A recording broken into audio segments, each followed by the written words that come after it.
They told her he was gone before she even saw the blood on the stones. Augusta's dawn light was a pale, miserable grey when Adriana Elizabeth Harrington stepped out into the back courtyard in nothing but her nightgown and a shawl thrown over her shoulders. The Harrington townhouse, so grand from the street, had a narrow service yard at the rear where deliveries came and slaves were lined up for inspection. This morning it smelled of damp brick, ashes, and something coppery underneath. 2 stable boys froze when they saw her. The overseer, Mr. Talbot, turned too slowly, as if he had hoped to finish what he was doing before she arrived. "What is this?" Adriana demanded, voice sharp as broken glass. "Why are the chains out at this hour?" She was looking at the iron ring in the wall, the heavy shackles still hanging from it, one hinge twisted as if wrenched by something impossibly strong. Below, on the cracked flagstones, a dark stain spread where last night there had been only dust. Talbot removed his hat, eyes sliding away. "It's nothing, Miss Harrington. Just a bit of trouble all settled now." Her gaze followed the stain, the broken link of chain lying beside it, the scuffed footprints leading toward the alley gate.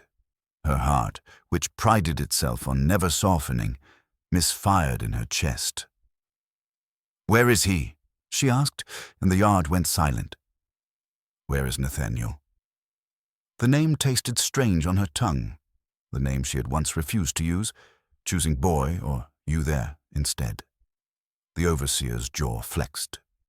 "Gone," Talbot said. "Sold on in the night. Man from Savannah took him. Papers are signed and done. Best thing for all concerned." A soft roaring filled her ears. "You sold him, without my consent." Talbot's gaze hardened. "You hated that buck, ma'am. Everyone knows it. Figured you'd be grateful to have him gone before he caused worse trouble." She stepped closer, slippers soaking in last night's rain, eyes locked on the blood. Hated. That was the word she had used.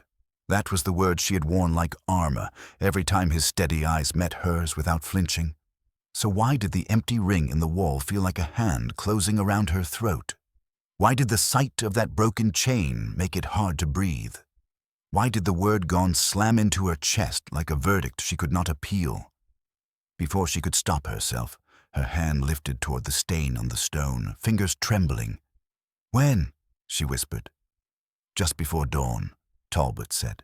"You were sleeping, or so we thought." No one in the yard knew that she had been awake all night, staring at the ceiling, replaying the last words she had hurled at Nathaniel. The ones meant to wound, the ones she had never bothered to regret. Until now. Because now, for the first time, she understood something terrifying. You do not know how much a man matters to you. Until he has been taken somewhere you can never follow. Truok, ki chung taji sao. Vao ban an luong tam jang hiet nga nai. Toi mon biet hong ai jang jong han kung toi jem nai. Ban jang lang ang he kau truen nai tu than fo he quo gia nao. Hai jelai bin luan ben duoi chotoi biet nai. Where the heat suffocates, the hierarchy crushes, and 2 lives begin their collision long before they realize it. The story does not begin with his disappearance. It begins months earlier, in the blistering furnace of a Georgia summer, when the Harrington estate looked like a paradise to outsiders and a gilded cage to everyone within its walls. By late June of 1838, Augusta lay beneath a sun that refused mercy. The streets shimmered with heat mirages, the brick walls of the city radiating warmth like the breath of some enormous sleeping creature. Even the oaks, draped in heavy curtains of Spanish moss, seemed to wilt beneath the oppressive sky. On the outskirts, the Harrington estate stretched across rolling fields of cotton, their white blossoms glowing under the sun like scattered snow. But the beauty hid the truth. Beneath that brightness was sweat, hunger, and the harsh rhythm of lives spent laboring from dawn to dusk. The big house overlooked everything from a rise of land. Painted a perfect shade of ivory, it boasted tall columns, polished windows, and a balcony that caught every breeze. Not that any wind dared stir in those suffocating afternoons. Inside, everything gleamed with imported luxury. Fine china from England, velvet drapes from Savannah, European clocks that chimed in soft, elegant tones. And yet silence hung over the rooms like a veil, because the mistress of this house did not laugh, did not smile, did not speak unless she must. Adriana Elizabeth Harrington, 24 years old, wore privilege as rigidly as she wore her corsets. Her beauty was undeniable, dark auburn hair always pinned into perfect waves, pale skin untouched by sun, lips that curved naturally downward as if forever displeased. Her posture was impeccable, her attire flawless, her reputation spotless, and she was utterly, profoundly alone. Wealth insulated her. It isolated her, too. Her parents were gone, claimed by cholera when she was barely 22. Suitors had once circled like hungry wolves, but her sharp tongue and colder temperament cut them down. The society women of Augusta admired her fashion and envied her inheritance, but none dared grow close to a woman whose gaze could freeze water. In the evenings, she dined alone at a table meant for 12.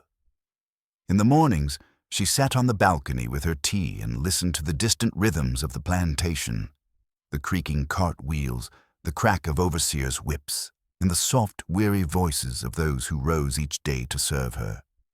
She told herself she preferred solitude, that companions were tiresome, that affection was weakness. Yet sometimes, late at night, she would walk past the door of her father's study, still locked, still untouched, and feel something tighten painfully beneath her ribs. But she ignored it, the same way she ignored everything that threatened the steel she wrapped around her heart. The heat of the fields, however, did not ignore them beneath her. In that same summer, Nathaniel arrived. Purchased from a failing estate in Charleston, he was brought to Harrington land in a wagon carrying 3 men, 2 broken in spirit, and 1 who refused to bend.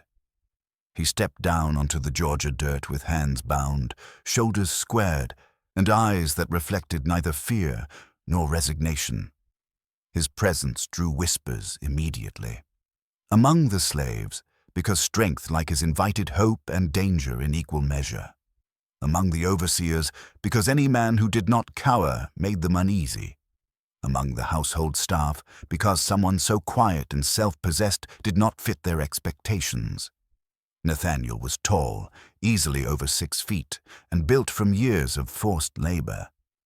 Muscles rippled beneath his work shirt, not as display, but as function. His skin was the deep, rich shade of polished ebony, gleaming under sweat, and his hair was tightly curled. But it was his eyes that unnerved everyone. They were steady, watchful, burnt amber and alive with something a slave was not supposed to have. Dignity. He spoke little. Not because he was unintelligent, he was far from it, but because words were weapons in the wrong ears, and silence protected a man better than any fence. But beneath that silence lived a mind sharper than the overseers ever recognized. A mind trained by a mother who whispered scripture into his ear until she died, and a father who taught him careful observation was the difference between punishment and survival. Nathaniel worked with precision. Not just strength, precision. Whether repairing tools, hauling crates, or guiding a stubborn mule, he understood the logic of movement, the balance of weight, the purpose behind each task. The others began to seek his guidance. Even the old men deferred to him when difficulties arose, but one person noticed him with the wrong kind of curiosity. Adriana. From the balcony, she first saw him lifting sacks of cotton heavier than some men could manage. His back straight, his movements efficient. Sweat rolled down his spine but did not affect his focus. She watched from behind her fan, irritated that she was watching at all. He had the audacity to look up, not directly at her, but near enough that she felt seen. She snapped her fan shut and walked inside. Yet the next morning, she was on the balcony again at the same hour, and again the morning after. Each time she looked away quickly, annoyed at herself for noticing, or worse, for caring whether he noticed her. And Nathaniel did notice, not because he wished to, but because survival required knowing the moods and movements of the mistress. To misread a white woman's gaze in Georgia could mean death. He watched her the way someone watches a storm cloud, calculating distance, danger, and the direction of the wind. She seemed brittle, sharp, like glass stretched too thin. Beneath her beauty, something was fractured. He did not pity her, but he understood broken things. What neither of them understood yet was that they were already circling each other, she with her disdain, he with his silence, bound for a collision neither could escape, where one violent moment traps them in the same small space, forcing two worlds to collide. The moment that changed everything did not arrive with romance, nor with revelation. It arrived with a scream. Late August brought heat so heavy it clung to the skin like wet cloth. The air inside the Harrington barn was thick with the smell of hay, horse sweat, and dust. Nathaniel had been repairing a cracked wooden beam in the loft, a job requiring strength but also precision, when the piece shattered. A woman cried out, not the sharp cry of annoyance that Adriana often used to summon servants, but something raw, sharper, terrified. Nathaniel froze. It came again, muffled this time from the rear of the barn. He moved before thinking, climbing down the ladder with controlled haste. Outside, the sun had begun to set, turning the fields gold. The slaves were already returning from the far rows, their shadows long on the dirt path. Overseer Talbot was nowhere in sight. Then he heard it clearly. "Let me go! Take your hands off me!" Adriana. Fear and fury collided inside him. He rounded the corner of the barn and saw her, back against the wall, arms pinned by a white man dressed in fine clothes, a visitor Nathaniel recognized vaguely. A merchant's son from Savannah. Edwin Barrow. Barrow's voice was low and drunken. "You're too proud for your own good, Miss Harrington. A woman alone should be grateful for company." Adriana pushed at him, breath heaving. "You are drunk. Leave now before—" He forced her wrists higher, pressing his body against hers. "Before what? You'll scream. No one will come for you. Not out here."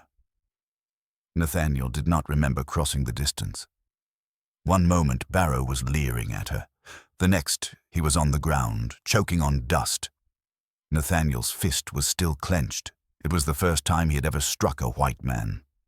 Silence slammed into the yard. Adriana stared at him in shock, chest rising and falling rapidly. Her hair had come loose. A bright curl clung to her damp cheek. Her lips parted, not in command, but in disbelief. Nathaniel stepped back immediately, breath controlled but eyes sharp, aware of what he had just done, aware of what it could cost. Barrow scrambled to his feet, red-faced with humiliation. "You filthy! You'll hang for this." He lunged toward Adriana again, as if claiming her might restore his pride. Nathaniel blocked him, rigid as stone.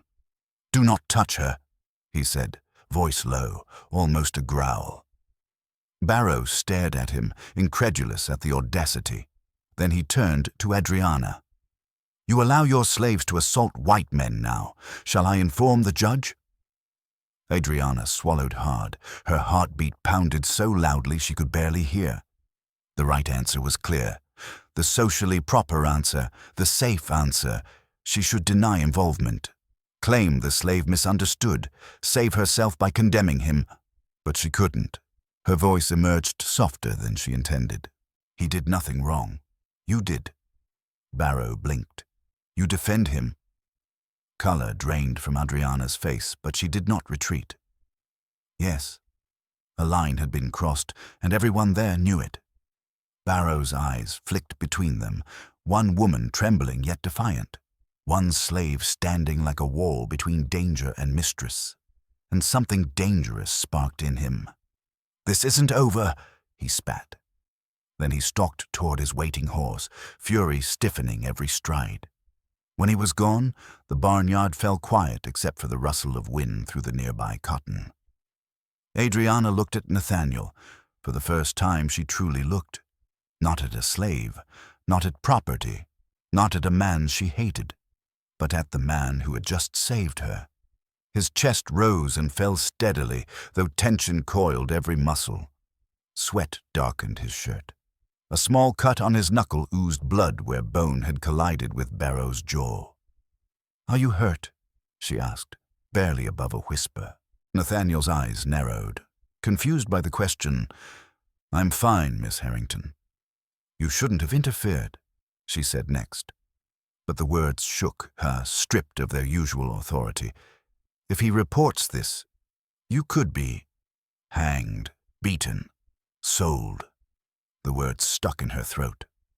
Nathaniel lowered his gaze, but his voice remained steady. "I could not let him harm you." Adriana drew in a breath that trembled. She had never been this close to him, never seen the exact shade of his eyes, amber ringed with darkness, never felt the strange, disarming sense that he saw straight through her practiced coldness. The distance between them was small. Too small. "Why?" she whispered before she could stop herself. Nathaniel held her gaze, the truth flickering in his eyes before he forced it back down into silence. "Because no one deserves that," he said.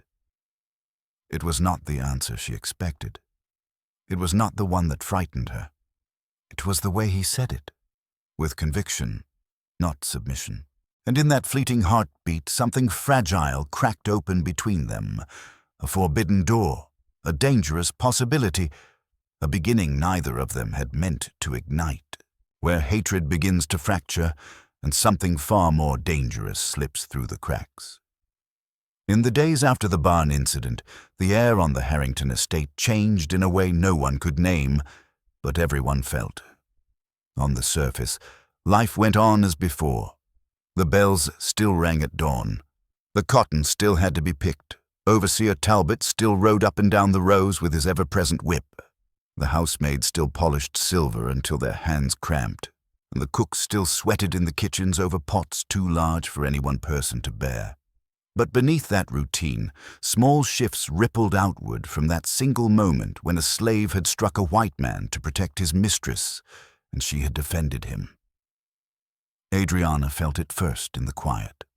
Normally, when she walked through her own halls, she heard only the soft swish of her skirts and the distant murmur of servants.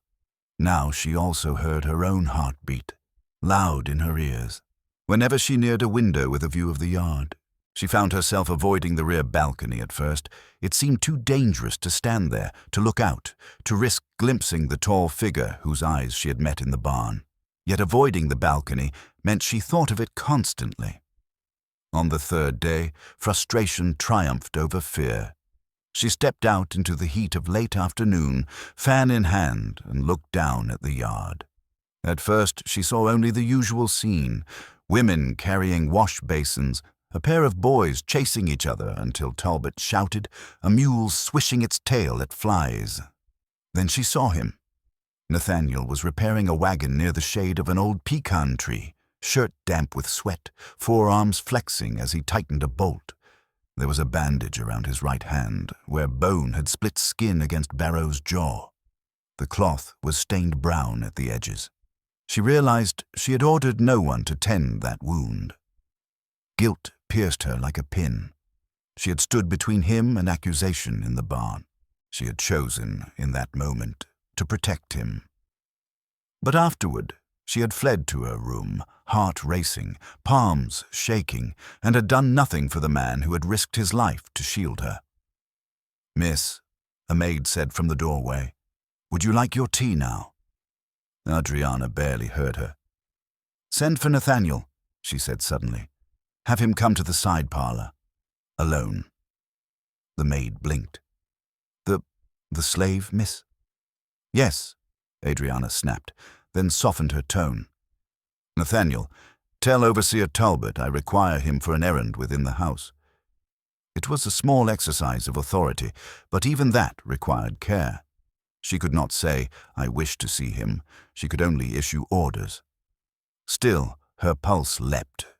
When she entered the side parlor, she chose the room carefully. It was away from the main hall, used rarely except for private meetings. The curtains were half drawn against the sun.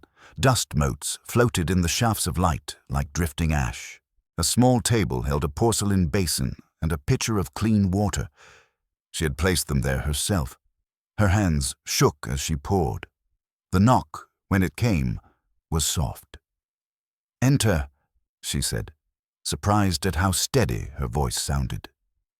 He stepped inside, hat in hand, shoulders squared defensively. The small room suddenly felt smaller. "Miss Harrington," he said quietly.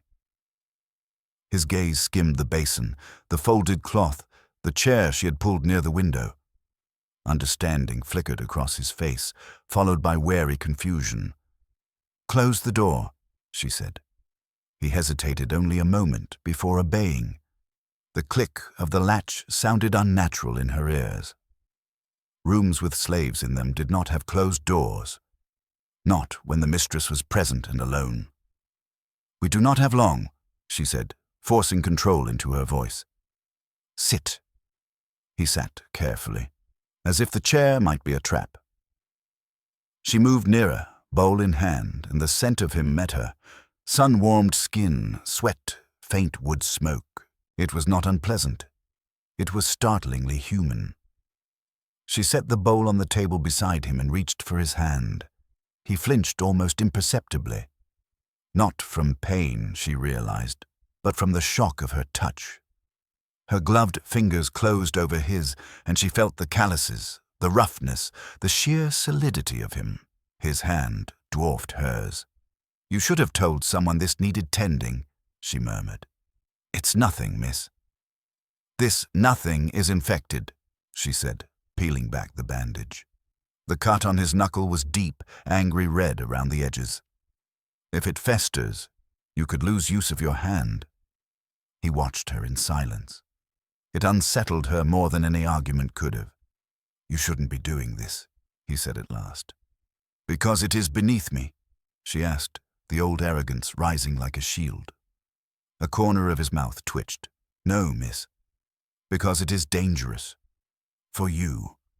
She dabbed gently at the wound, and he sucked in a breath. "You risk hating me again," he said, voice low. "If tending my wound reminds you why it's there." She paused. "Do you imagine I still hate you?" she asked before she could stop herself. He considered her, slowly, carefully. "I imagine you don't quite know what you feel," he said, "about many things." Her hand trembled so badly the cloth slipped. She stared at him, anger and shame and something bewilderingly like respect warring inside her. "You presume much," she said. "I observe," he corrected softly. "Presuming would get me killed." "How long have you been observing me?" she demanded, suddenly desperate to reassert distance. His eyes met hers. For once, he did not look away. "Since the day I arrived," he said simply. "A slave survives by knowing the house he serves and the heart that rules it." "There is no heart ruling this house," she snapped. "Only steel." "Steel breaks," he answered, "when it's forged too thin." The words slid under her defenses like a knife.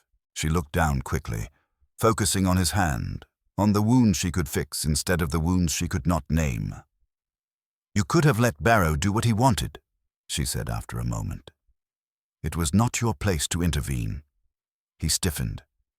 "I will never stand and watch a man force a woman," he said, a raw note in his voice she had never heard before. "Mistress or slave, white or black, that I will not do." She swallowed. "Even if it costs you your life?" His jaw tightened. "My life is not solely mine to keep," he said. "It was given to me by a mother who died in chains, by a father beaten to death in a field. I dishonor them if I let another man become what they feared most without raising a hand." She set the cloth aside, fingers suddenly numb. "Your parents?" He nodded once. "Dead. Like yours." Her gaze snapped up. He saw it, the recognition, the shared wound. I heard when your parents died, he said quietly. Even in the cabins, word travels. The house went silent. The mistress did too. Grief sounds the same no matter where it lives. No one had ever spoken to her like this.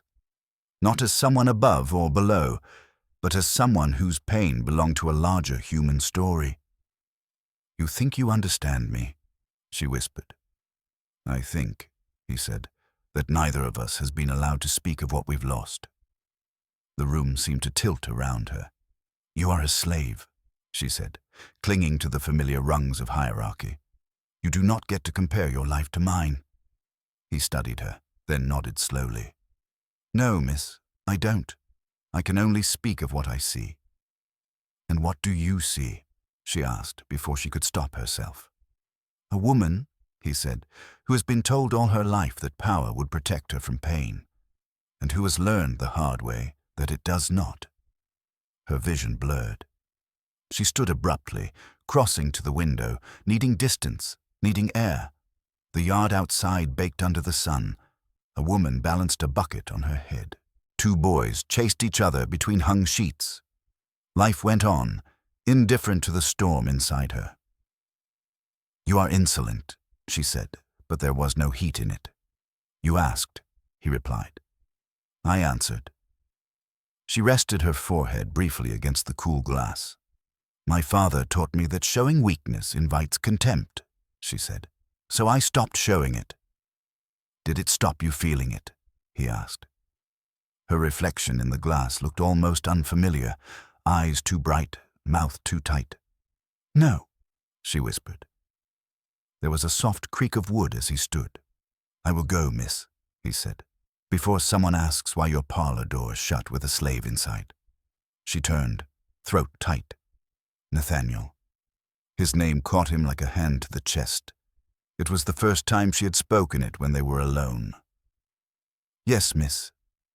She didn't know what she had meant to say. Thank you. I'm sorry. I'm afraid. Nothing seemed safe. Everything felt like a step off a cliff. So she said the one thing that felt both impossible and necessary. You are not nothing, she whispered. Whatever this world says you are not nothing. He stared at her, something fragile and fierce flaring in his eyes. Neither are you, he said, no matter how hard you try to convince yourself. Then he opened the door and stepped back into a world where he had to bow his head and call her miss and pretend their shared moment had never happened. But it had, and it would not let either of them go.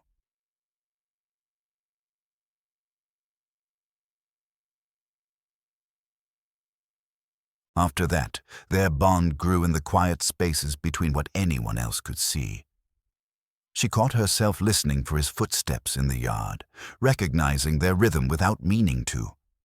The measured, unhurried stride of a man who refused to scurry like prey, who claimed what little dignity the world left him with every step. He began to sense her moods before she spoke. On days when her temper flared like summer lightning, when she snapped at maids, when ledgers did not balance, when letters from distant relatives arrived full of thinly veiled demands for marriage, he kept his distance, worked the outer fields, avoided the rear veranda.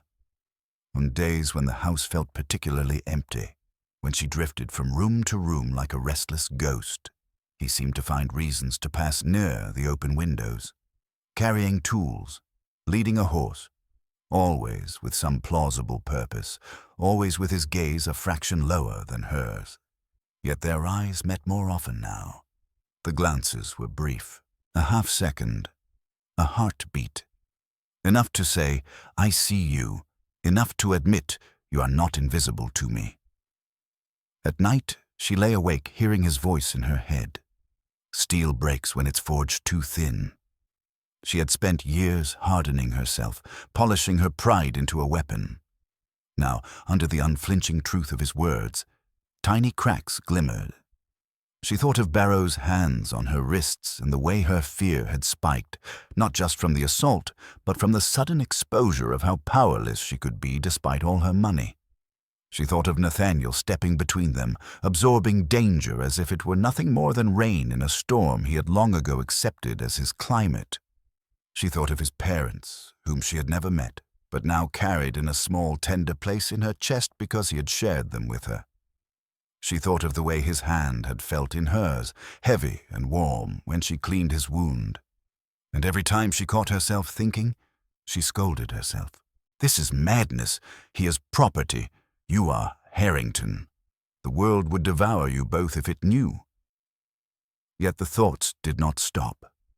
For his part, Nathaniel fought a quieter war with himself. He had long ago trained his body to endure, his back to bend only when necessary, his tongue to hold silence until the right words would not cost him flesh. He had not trained his heart for this. He told himself he had only stepped between her and Barrow because of principle, because no man deserved to wield that kind of power unchecked, because no woman deserved to be treated as an object, even one who had spent years treating him as such. But when he replayed the scene at night, lying on his narrow pallet in the cabin, it wasn't principle that made his chest tighten. It was the sight of her against the barn wall, eyes wide, not with haughtiness, but with fear.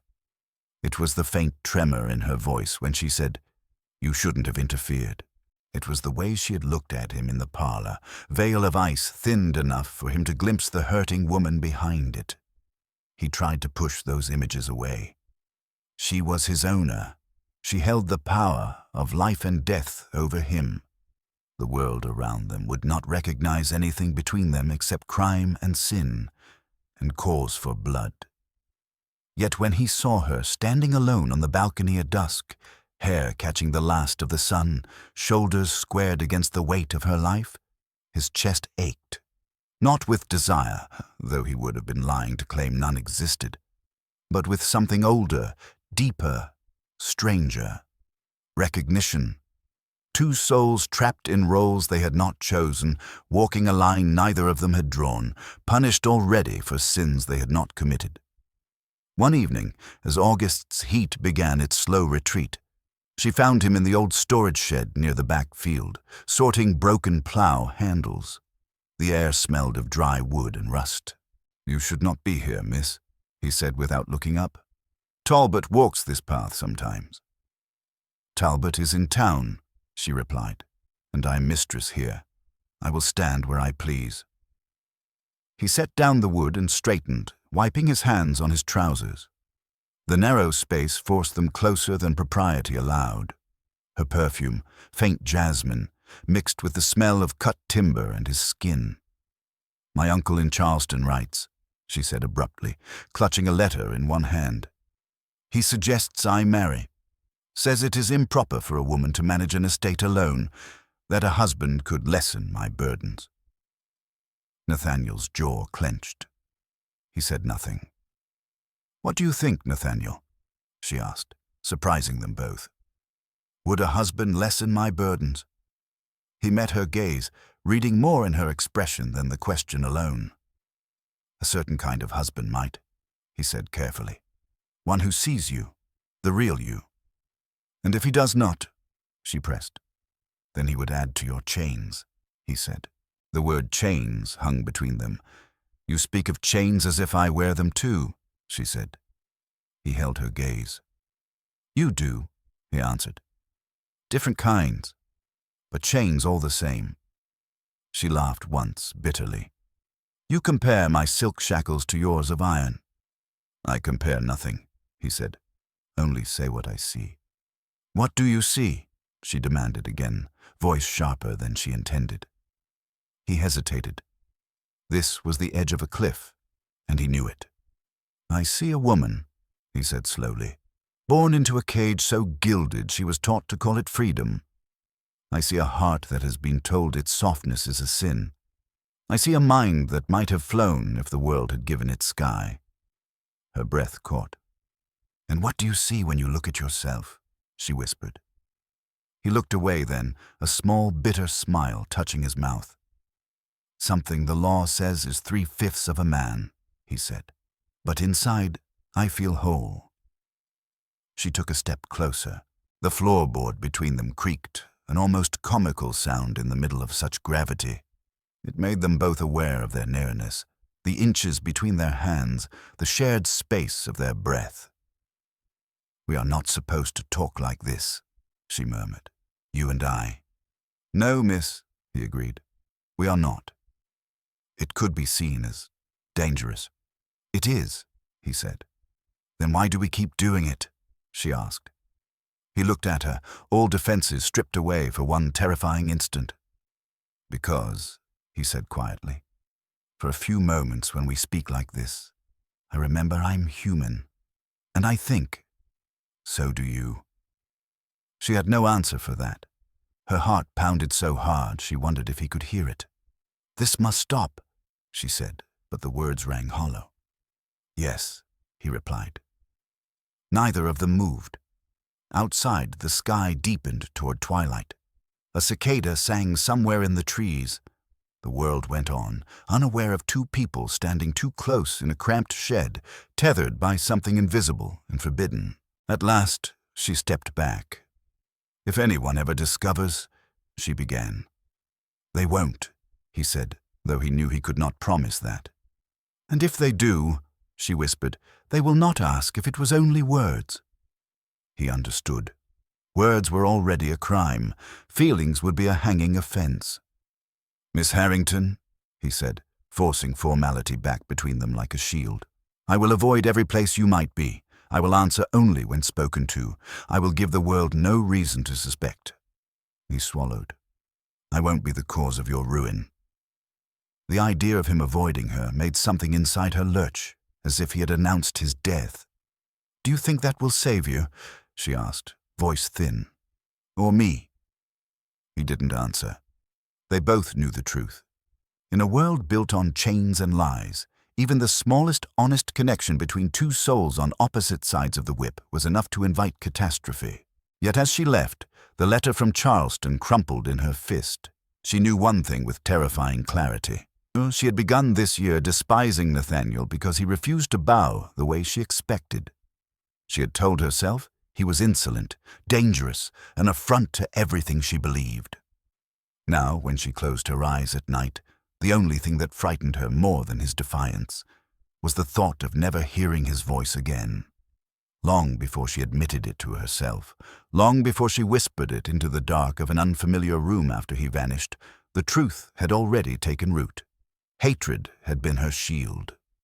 The slow, forbidden bond growing beneath it was becoming her undoing, and, in some quiet, aching way, her salvation. Where whispers begin to sharpen into weapons, and danger finds the cracks they thought were hidden by September, the air on the Harrington estate held a tension as heavy as the heat.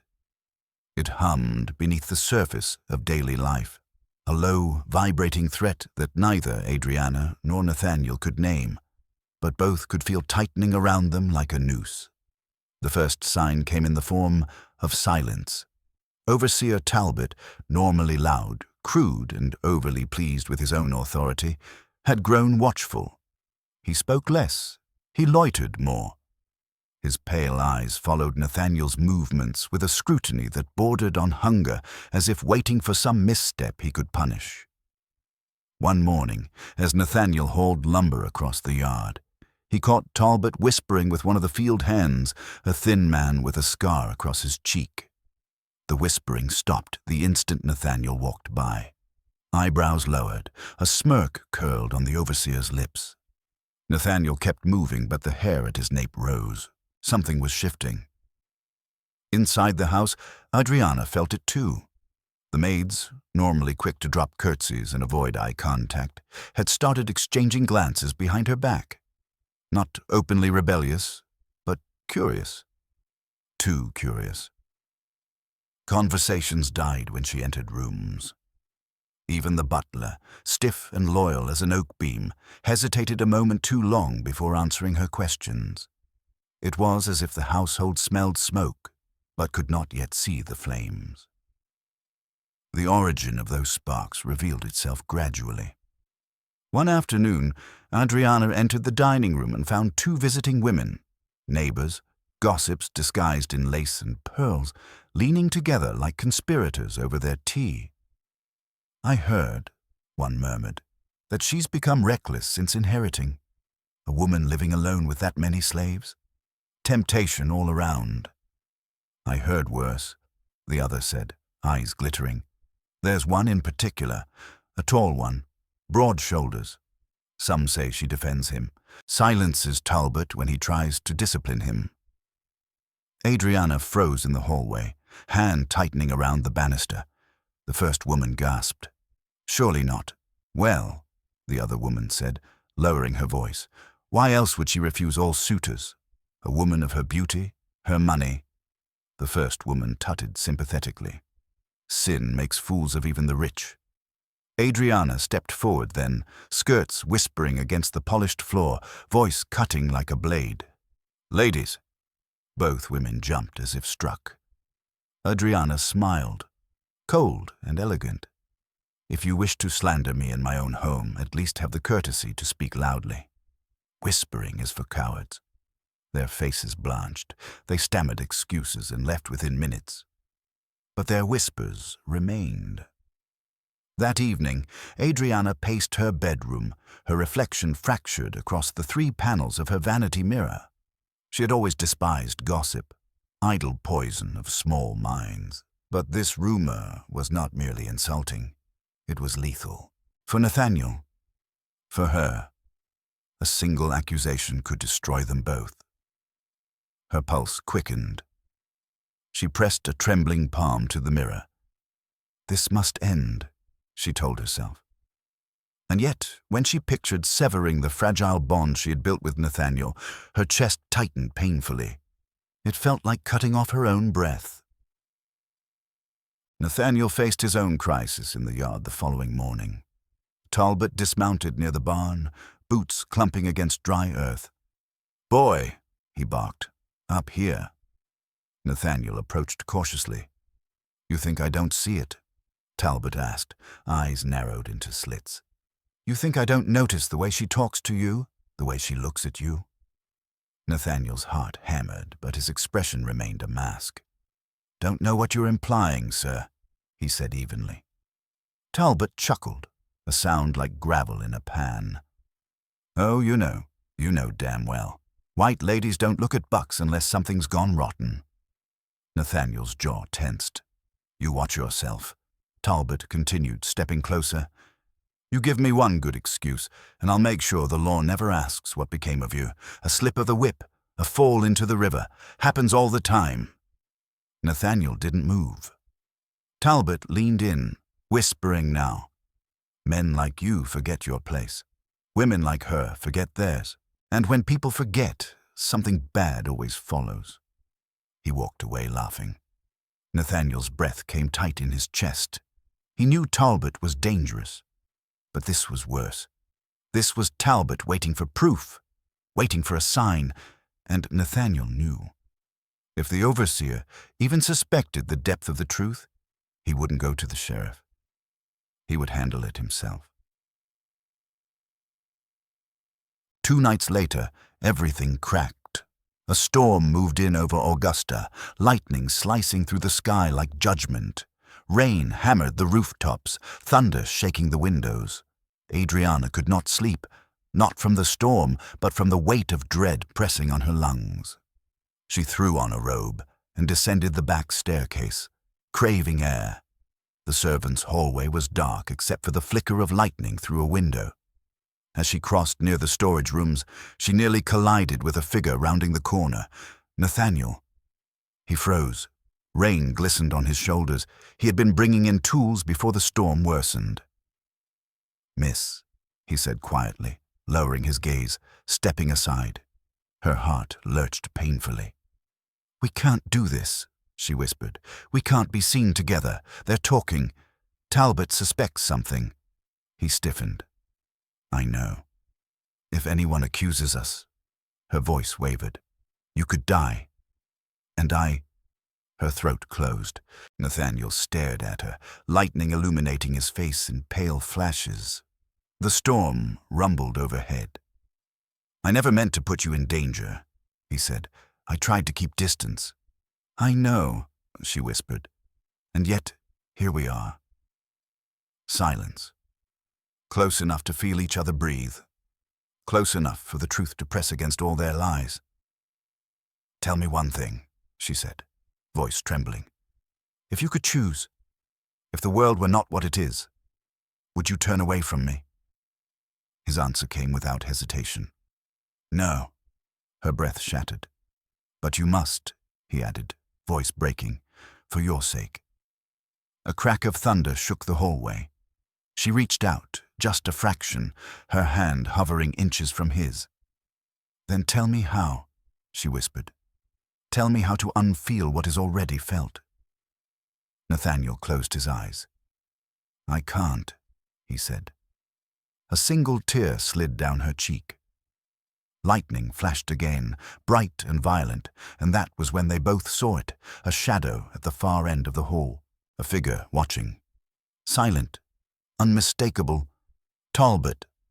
When the lightning faded, he was gone. But the damage was already done, and the noose had just tightened. When everything collapses in a single violent night, and love is forced into the open by blood, law, and betrayal, the storm did not pass quietly. It carried consequences. By dawn, the sky hung low and bruised. Fog rolled across the Harrington fields like breath on glass. Adriana woke with a pressure in her chest that felt like something warning her. Run, hide, breathe, anything. She did not know that the decision had already been made for her. Downstairs, the estate buzzed with unusual activity. Doors slammed. Boots pounded the veranda. Horses snorted and stamped in the yard. Adriana stepped into the front hall just in time to see Overseer Talbot stride inside, flanked by 2 armed deputies. Her stomach dropped.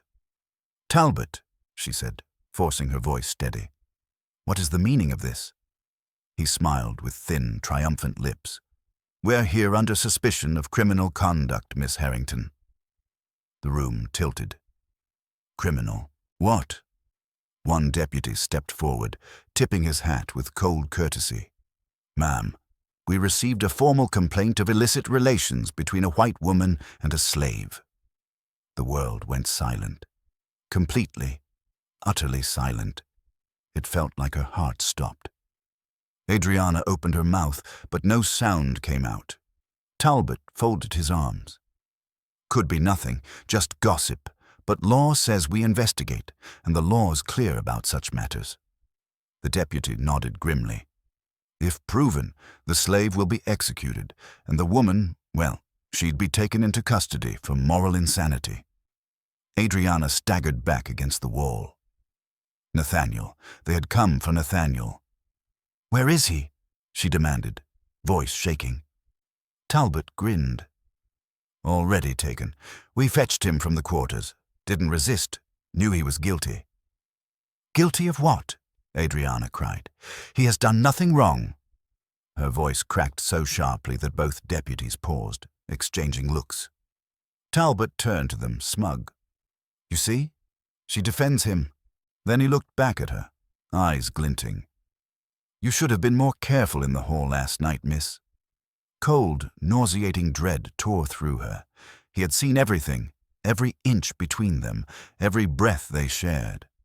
Take her, Talbot said. She'll only interfere. One deputy seized her arm. No, no, let go, Adriana shouted, wrenching against the grip. I will not allow this. He is innocent. You are framing him. Her panic rose to a fever pitch. She clawed at the deputy's hand, her vision blurring with tears, her chest tightening so violently it hurt to breathe. Miss, calm yourself, the deputy urged. Calm myself, she cried. You're taking him to be killed. The foyer echoed with her scream. Servants stood frozen along the hallway, faces pale, fear carved into their features. The gossip had blossomed into catastrophe, and Adriana had no power to stop it. Nathaniel was dragged to the smokehouse, converted into a holding shed with barred windows. He sat with his wrists shackled, blood staining the corner of his mouth where Talbot had struck him during arrest. He'd expected this moment in nightmares, but the reality felt strangely numb. The only thing he feared now was seeing Adriana suffer because of him. Boots crunched on gravel outside, then the door swung open. Adriana burst inside like a woman possessed. "Nathaniel!" she cried, throwing herself forward, only to be yanked back by a deputy holding her arm. Nathaniel rose instantly, chains clinking, heart collapsing at the sight of her tears. "You shouldn't be here," he said, voice low, pained. "They'll use this against us." "They already have," she sobbed. "I won't let them take you. I won't." Talbot stepped in behind her, smug as a serpent. "Touching, isn't it?" Adriana turned on him, fury blazing. "You evil, vile!" Talbot grabbed her chin hard, forcing her to face him. "You think you can run this estate alone? Think you can protect a slave from the law?" He laughed cruelly. "Girl, you were born with everything. But you are about to lose it all because you couldn't keep your hands off your own property." Nathaniel lunged forward, chains rattling. "Don't touch her!"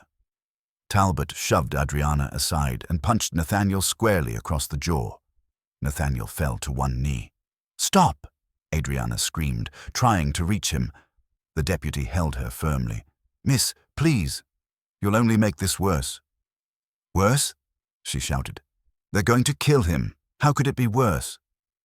Talbot wiped the sweat from his brow. "We don't have to kill him. If he confesses, she forced him, coerced him, well, we can say he was a victim.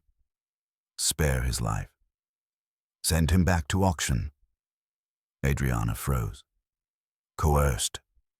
Forced. They wanted Nathaniel to lie, to destroy her reputation to save his own life. Talbot leaned down toward Nathaniel. "Tell them she seduced you. Say she put you in her bed. Say she threatened you. Do that, and you live." Nathaniel lifted his head slowly. Blood dripped from his lip. His eyes found Adriana, shaking, terrified, watching him with unbearable despair. His voice was hoarse. "I will not damn her to save myself." Talbot's smile died. Wrong answer. He drew a pistol, not to shoot Nathaniel, but to intimidate him into compliance. Adriana screamed. "No, stop!" The deputy grabbed her again, but she broke free this time, stumbling to Nathaniel's side, shielding him with her own body. Talbot froze. "Move away from him." "No," she whispered fiercely. "You'll have to shoot me first." Lightning cracked outside. Rain hammered the roof. The room shook with the force of it. Talbot stared at her, stunned, because in that moment, Adriana Harrington, the woman who once believed slaves were beneath her, now knelt in the dirt beside one, arms around him, willing to die for him. The deputy stepped forward, voice urgent. "Talbot, stop. If you shoot her, we hang. The law protects her." Talbot trembled with rage. "She's already ruined. We'll say the slave overpowered her." "Two witnesses say otherwise," the deputy snapped. "Enough." Outside, more voices rose, servants gathering, murmuring, drawn by the commotion. Too many eyes, too much noise. Talbot lowered the pistol, seething. This isn't finished. But for the moment, he could not act. He stormed out into the rain. Adriana collapsed against Nathaniel, sobs shaking her whole body. He lifted his shackled hands as best he could, brushing her hair from her face with trembling fingers. "Adriana," he whispered, "you shouldn't have come." She cupped his face between her palms, forehead pressed to his, tears falling onto his skin. "I love you," she choked, "and I will not let them take you. I don't care what law, what man, what rumor, nothing will take you from me." For the first time since his arrest, Nathaniel allowed himself to breathe, allowed himself to hope, allowed himself to hold her even in chains. Thunder roared. Footsteps approached again from outside, fast, purposeful, many of them. Something was coming, the final blow, the desperate escape, the choice that would seal their fate. where love chooses its final form through blood, sacrifice, and the courage to walk into the unknown. The footsteps grew louder, dozens of them, boots splashing through mud, voices raised in confusion, anger, fear. The storm outside had broken into chaos, but inside the smokehouse, everything held its breath. Adriana tightened her grip on Nathaniel's shoulders. He felt her trembling, but he also felt something new radiating through her. Resolve. Fierce, unshakable resolve. The door burst open, but it was not Talbot, not the deputies, not Barrow returning with reinforcements. It was the house servants, the field hands, the stable boys, the women from the quarters, dozens of them, led by old Miriam, whose voice had raised generations. Her hands gripped a lantern, its flame steady despite the storm. "Mistress," Miriam said, voice low but firm, "we know what Talbot trying to do. We ain't letting it happen." Adriana blinked in disbelief. "Miriam, you could be punished for this." "We punished every day," Miriam replied. "But if they kill him, they kill the heart of this place. And if they take you, they take the only shield we got." Nathaniel stared around him. Men who had feared the overseer for years, now stepping forward with makeshift weapons, shovels, worn axes, stones. Not in revolt, not in violence, in defense. For him, because of her. Lightning cracked overhead. Rain pounded. The storm howled like a warning, but they had already crossed the threshold where turning back was impossible. "We got to go now," one of the men urged. "Talbot riding to fetch the judge. They gon' chain him, drag him out, make an example by nightfall." Adriana steadied herself. "We go together." A hush entered the room. Nathaniel looked at her, eyes wide. "Adriana, if you leave the estate, you forfeit everything. You'll be branded a criminal." "I would rather be criminal than coward," she whispered. "And I will not live in a world where the man I love is murdered by my silence." Nathaniel's breath hitched. "You would run with me." "I will walk with you," she corrected, voice trembling but clear, "into whatever freedom is possible, whatever life we can build, whatever dangers we must face." His heart broke open. Slowly, painfully, he lifted her hand to his lips, then nodded. The servants moved quickly, breaking his shackles, wrapping him in a cloak, gathering supplies, opening the rear door where the storm raged, but the path to the river lay dark and unwatched. As they stepped into the rain, Miriam pressed a bundle into Adriana's hands. "Clothes, bread, money. Won't last long, but long enough." Adriana swallowed hard.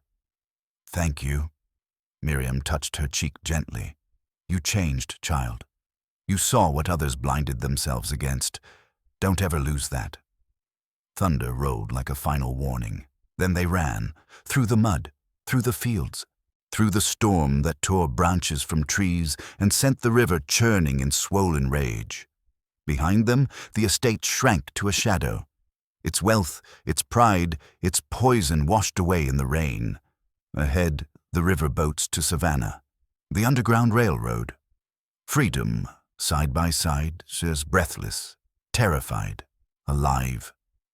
At the riverbank, Nathaniel turned to her, rain streaming down both their faces.